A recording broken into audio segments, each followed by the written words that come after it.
సినీ నటి జయసుధ వైసీపీలోకి రాబోతున్నట్టు ప్రచారం జరుగుతోంది. 2009లో ఆమె కాంగ్రెస్ పార్టీ ఎమ్మెల్యేగా సికింద్రాబాద్ నుంచి గెలిచారు. అదే సమయంలో రాజశేఖర రెడ్డి రెండోసారి ముఖ్యమంత్రి అయ్యారు.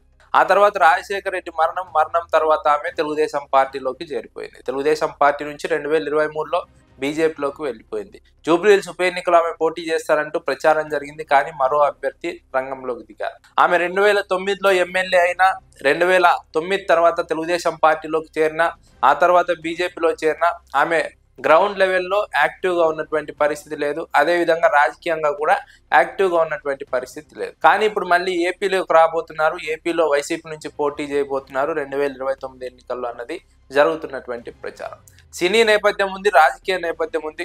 అదే సమయంలో గ్రౌండ్ లెవెల్ నుంచి రాజకీయం నడిపిన అనుభవం జయసుధకు లేదన్నది విశ్లేషకుల అభిప్రాయం. ఇప్పుడు ఏపీ రాజకీయాలను ఎంచుకోవడానికి ప్రధాన కారణం తెలంగాణలో ఒక స్పేస్ అన్నది లేదు. స్పేస్ లేని నేపథ్యంలో ఆమె వైసీపీని ఎంచుకుంది. వైసీపీ నుంచి తనకు ప్రాధాన్యత దక్కుతుందని భావిస్తోంది.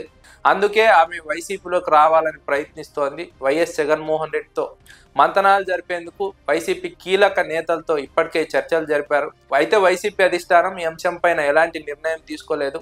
ఒకవేళ జయసుధ పార్టీలోకి వస్తే పార్టీకి ఆమె వల్ల లాభం ఏంటి, పార్టీలోకి వచ్చిన తర్వాత ఆమె ఎలాంటి రోల్ ప్లే చేస్తారు, పైన రాజకీయాలు చేస్తారా, గ్రౌండ్ లెవెల్కి వెళ్ళి రాజకీయాలు చేస్తారా, ఆమె లక్ష్యం ఏంటి, ఆమె వ్యూహం ఏంటి, ఇలా కీలక అంశాలపైన ఒక స్పష్టత వచ్చిన తర్వాతే వైసీపీ అధిష్టానం నిర్ణయం తీసుకునే అవకాశం ఉంది. జయసుధ ఒకవేళ వైసీపీలోకి రావాలని భావిస్తే వైసీపీ అధిష్టానం ఆమెని చేర్చుకునే అవకాశం ఉంది. కానీ ఆమె ఎలాంటి రాజకీయం చేయబోతున్నారు, ఆమెకు ఉన్నటువంటి ఇంట్రెస్ట్ ఏంటి, గతంలో లాగా పైన రాజకీయాలు చేస్తారా, గ్రౌండ్ లెవెల్కి వెళ్ళి రాజకీయాలు చేస్తారా, పార్టీకి ఎలా చేస్తే లాభం ఉంటుంది, ఏ విధంగా ఆమెను పార్టీకి ఉపయోగించుకోవాలి, ఆమె వల్ల పార్టీకి ఎలాంటి లబ్ధి జరుగుతుంది, ఇలా కీలక అంశాలపైన వైఎస్ జగన్మోహన్ రెడ్డి ఆలోచన చేస్తున్నట్టు తెలుస్తోంది. జయసుధను పార్టీలోకి చేర్చుకుంటే పార్టీకి లాభం ఏంటి, దానివల్ల పార్టీకి పైన ఎలాంటి ఇంపాక్ట్ ఉంటుంది, ప్రజల్లో ఎలాంటి ఇంపాక్ట్ ఉంటుంది, ఆమె సినీ గ్లామర్ ఎంతవరకు పనికి వస్తుంది, లేదా ఆమె సామాజిక నేపథ్యం పార్టీకి ఎంతవరకు పనికి వస్తుంది, ఇలా కీలక అంశాలపైన చర్చలు జరుగుతున్నాయి. చర్చల అనంతరమే ఆమె పార్టీలో చేరిక అంశానికి సంబంధించి ఒక నిర్ణయం తీసుకునే అవకాశం ఉంటుంది. లేదంటే ఆమె మరొక పార్టీని ఎంచుకునే అవకాశం ఉంటుంది. మరోవైపు జనసేనలో కూడా చేరుతారు అంటూ ఒక ప్రచారం సాగుతోంది.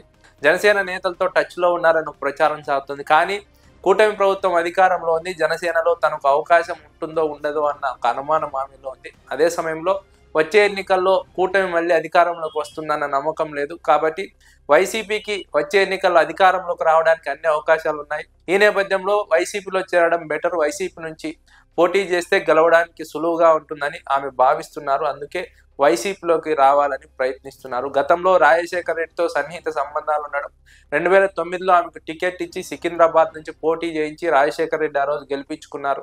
ఆ తర్వాత ఆమె తెలుగుదేశం పార్టీలోకి వెళ్ళిపోయారు, తర్వాత బీజేపీలోకి వెళ్ళిపోయారు. ఇప్పుడు ఆ పాత పరిచయాలతో మళ్ళీ వైసీపీలోకి రావాలని ప్రయత్నిస్తున్నారు. వైసీపీ నుంచి పోటీ చేయాలని ప్రయత్నిస్తున్నారు. క్రిస్టియన్ నేపథ్యం ఉన్నటువంటి జయసుధకు క్రిస్టియన్ ఓట్లు ప్లస్ అవుతాయి, అది వైసీపీకి కూడా ప్లస్ అవుతాయి.